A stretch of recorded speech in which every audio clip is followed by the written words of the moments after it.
क्या वाकई में नेपाल का आसमान हवाई जहाज के लिए मौत का कुआं बन गया है? आखिर क्यों नेपाल में एक के बाद एक प्लेन हादसे देखने को मिल रहे हैं? 30 सालों में 28 प्लेनों का क्रैश होना कोई इत्तेफाक तो नहीं हो सकता है। जिस प्लेन यात्रा को दुनिया भर में सबसे सुरक्षित यात्रा कहा जाता है, वो नेपाल के आसमान में क्यों सबसे खतरनाक यात्रा बन के रह जाती है? आज हम इसी रहस्य से पर्दा उठाने वाले हैं और साथ ही साथ आपको ये भी बताएंगे कि नेपाल में क्रैश होने वाले प्लेन को उड़ा रही को पायलट का इतने बड़े हादसे से क्या संबंध है। हिमालय की खूबसूरती के लिए दुनिया भर में मशहूर नेपाल आज मौत का बाजार लगाकर बैठा है। तभी तो 72 पैसेंजर वाला एक प्लेन इतनी बुरी तरीके से क्रैश हुआ कि अब तक 68 लोगों की डेड बॉडीज मिली हैं और बाकी बचे 4 लोगों की कोई खबर नहीं है और न ही उनके जिंदा बचने की कोई गुंजाइश है। अफसोस की बात तो यह है कि उस प्लेन में 5 भारतीय भी थे। उसके साथ ही इस प्लेन में 14 विदेशी भी सवार थे। नेपाल के पोखरा इलाके में घटे इस घटना ने पूरी दुनिया को दहशत में डाल दिया। हालांकि अभी भी रेस्क्यू ऑपरेशन जारी है, जिसमें अब तक कोई भी जिंदा नहीं बचा है।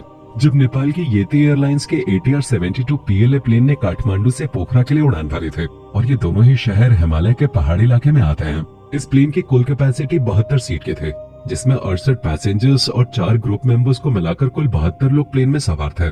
प्लेन जब काठमांडू से उड़ान भरती है तो सब कुछ सही था और लगभग यात्रा भी पूरी होने वाली थी। प्लेन अपने डेस्टिनेशन पोखरा के करीब ही पहुंचा था कि लैंडिंग से मात्र कुछ ही सेकंड्स पहले प्लेन क्रैश हो जाता है। वैसे तो जब कभी भी इस तरह के हादसे होते हैं तो सबसे बड़ा कसूरवार मौसम को ठहराया जाता है, लेकिन एयरपोर्ट अथॉरिटी का कहना है कि यह हादसा मौसम की वजह से नहीं बल्कि टेक्निकल फॉल्ट के कारण हुआ था। एयरपोर्ट अथॉरिटी ने तो ये भी बताया है कि विमान के पायलट ने लैंडिंग के लिए परमिशन भी ले ली थी और पोखरा ATC की तरफ से लैंडिंग के लिए ओके भी कह दिया गया था। लेकिन लैंडिंग से ठीक पहले अचानक प्लेन में आग की लपटें दिखाई देती हैं। कोई कुछ समझ पाता और एयरपोर्ट अथॉरिटी को इन्फॉर्म कर पाता, उससे पहले ही ये भयानक हादसा हो जाता है। और हादसे के साथ ही नेपाल में जहाजों के खतरों पर एक बार फिर से सवालिया निशान खड़े हो गए। पिछले 30 सालों में नेपाल के अंदर 28 प्लेन हादसे होना कोई छोटी बात नहीं है।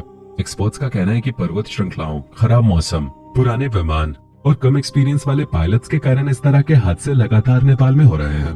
नेपाल की सरकार खुद कहती है कि यहाँ के पहाड़ सैलानियों के लिए जितने ही खूबसूरत हैं, प्लेन यात्रा करने वालों के लिए उतने ही ज्यादा खतरनाक भी है। और हाल ही में जो पोखरा प्लेन कांड हुआ है वो पूरे 42 साल पुराना प्लेन था। इस मॉडल का पहला विमान 1981 में बना था, जिसके बाद 100 से ज्यादा देशों की एयरलाइंस में इस प्लेन को शामिल किया गया। प्लेन के डिजाइन को फ्रेंच कंपनी एयरबस और इटालियन एविएशन कंपनी लियोनार्डो ने मिलकर बनाया था।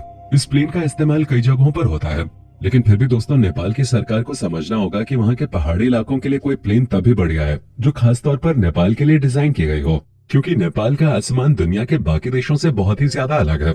यही वजह है कि नेपाल हवाई जहाज का कब्रिस्तान बनता जा रहा है।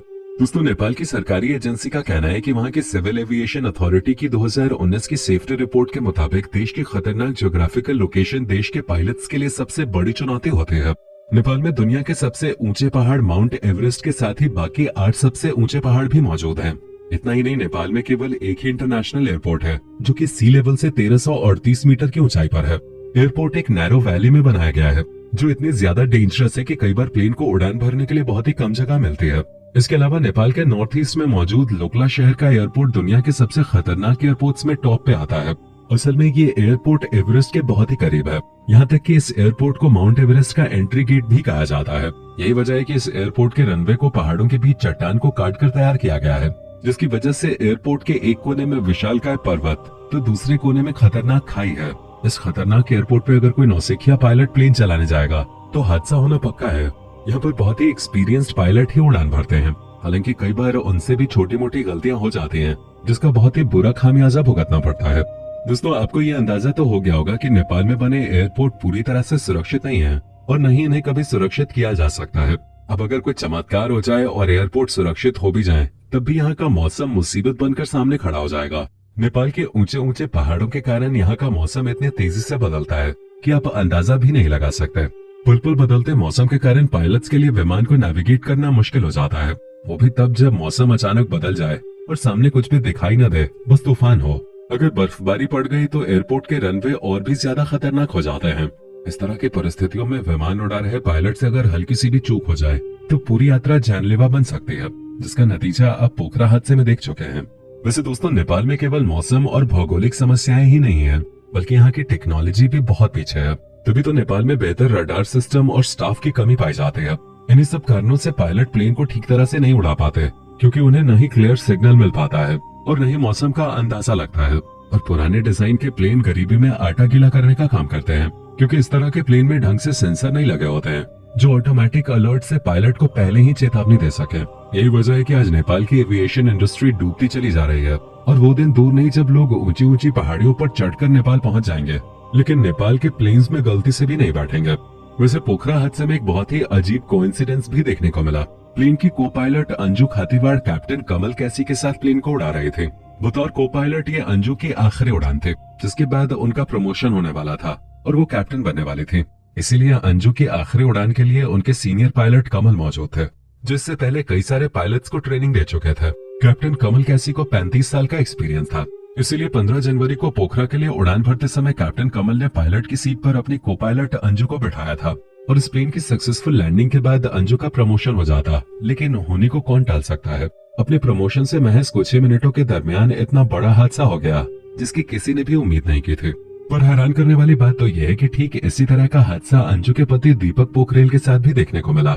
असल में अंजू के पति दीपक इसी यति एयरलाइंस के को पायलट थे और 21 जून 2006 को यति एयरलाइंस के ही प्लेन 9N AEQ में 6 पैसेंजर्स और 4 क्रू मेंबर्स की मौत हो गई थी, जिसमें अंजू के पति भी शामिल थे।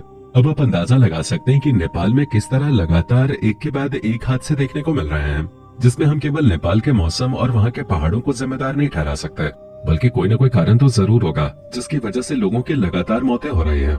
रिपोर्ट्स की माने तो नेपाल की अथॉरिटी ये सब जानबूझकर कर रही है। जी हाँ, ये जितने भी हादसे हो रहे हैं ये सोची समझी साजिश है, क्योंकि जब नेपाल की एविएशन अथॉरिटी किसी प्लेन को चलाने की मंजूरी देती है तो उसके मॉडल और डिजाइन पे बिल्कुल भी ध्यान नहीं दिया जाता, बल्कि उनका मकसद सिर्फ और सिर्फ पैसा कमाना होता है। जहां से ज्यादा पैसा मिल रहा होता है उस प्लेन को उड़ान भरने के लिए मंजूरी दे दी जाती है और ऐसी लापरवाही के कारण लगातार हादसे हो रहे हैं। आपने अक्सर देखा होगा कि जब कभी भी कोई प्लेन उड़ान भरती है तो उससे पहले प्लेन के हर एक हिस्से की जांच होती है कि कहीं कोई गड़बड़ी तो नहीं है। प्लेन में होने वाली एक छोटी सी टेक्निकल फॉल्ट भी बहुत बड़े हादसे का कारण बन सकती है, क्योंकि अगर ट्रेन और बस के पहियों में कोई खराबी आ जाए तो उसे रोककर ठीक किया जा सकता है, लेकिन अगर प्लेन के अंदर कोई खराबी आ गई तो उसे लैंड नहीं किया जा सकता। ऊपर से प्लेन का सही रख रखाव भी बहुत जरूरी है। अगर प्लेन को अच्छे तरीके से मेंटेन नहीं किया जाएगा तो बहुत बड़ी मुसीबत आ सकती है। वहीं अगर प्लेन सही है और उसके अंदर के सारे पार्ट्स अच्छे से काम कर रहे हैं, फिर भी अगर खराब पायलट मिल गया तब भी हादसा होने से कोई नहीं रोक सकता।